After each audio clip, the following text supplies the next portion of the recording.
আসসালামু আলাইকুম। ফয়সাল অফিসিয়াল এই ইউটিউব চ্যানেলের একটি শর্ট ভিডিওতে আপনাদের স্বাগতম। তো এই ভিডিওতে আমি আপনাদের মাঝে ডিসকাস করা ট্রাই করব যে কিভাবে আপনারা ল্যারাভেল প্রজেক্ট থেকে এপিআইয়ের মাধ্যমে ডাটা গেট করতে পারেন বা পুশ করতে পারেন। তো পিএসপির ক্ষেত্রে এটা খুবই সহজ।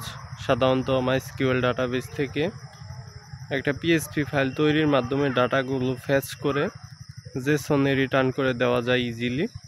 সেটা একটা পিএসপির মাধ্যমে সম্ভব হয়ে যায়।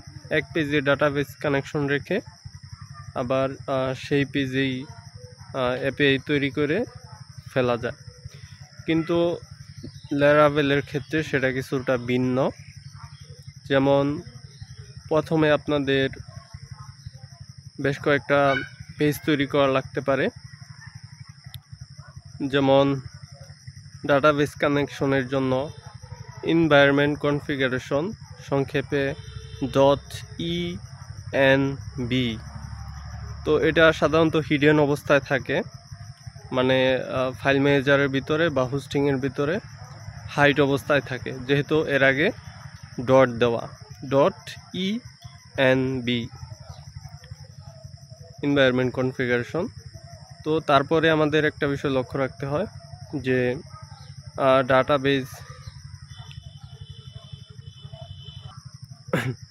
Database migration. তো এটা ইফ নেসেসারি মানে আপনাদের এটা বেশ একটা ইম্পর্টেন্ট না।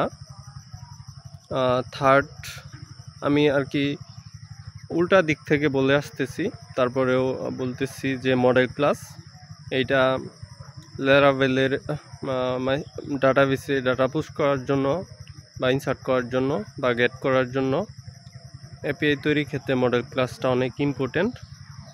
তো ল্যারাভেল প্রজেক্টেও মডেল ক্লাস তৈরি করতে হয়, তবে এটাও ইফ নেসেসারি, আপনাদের ইচ্ছা না করলেও করতে পারেন। তবে মডেল ক্লাস তৈরি করলে ডাটাগুলো মানে ল্যারাভেল প্রজেক্ট থেকে এপিআইটা গেট করা আরও সহজ হয়। তারপরে সেকেন্ড যেটা লাগে মেইনলি আর কি, একটা কন্ট্রোলার পেজ তৈরি করতে হয়, যেই পেজের মাধ্যমে ডাটাবেস কানেকশনের পাশাপাশি এপিআইটা গেট করতে দ্বিতীয় আর কি প্রায়োরিটি দেওয়া যেতে পারে কন্ট্রোলারটা। ফার্স্টে যেটা আসে সেটা হলো রাউট বা রুট, যেইটাই বলেন। যেমন আপনারা যদি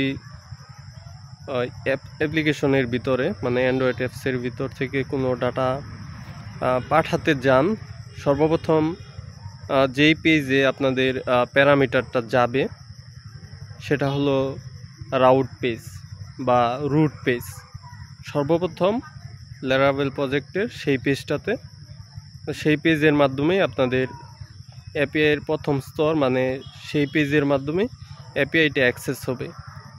তাই রাউট বা রুট পেজে যেই প্যারামিটারটা দিবেন ল্যারাভেলের এপিআই তৈরির ক্ষেত্রে, সেই রুট বা রাউট সেইটাই মূলত প্রাধান্য পাবে।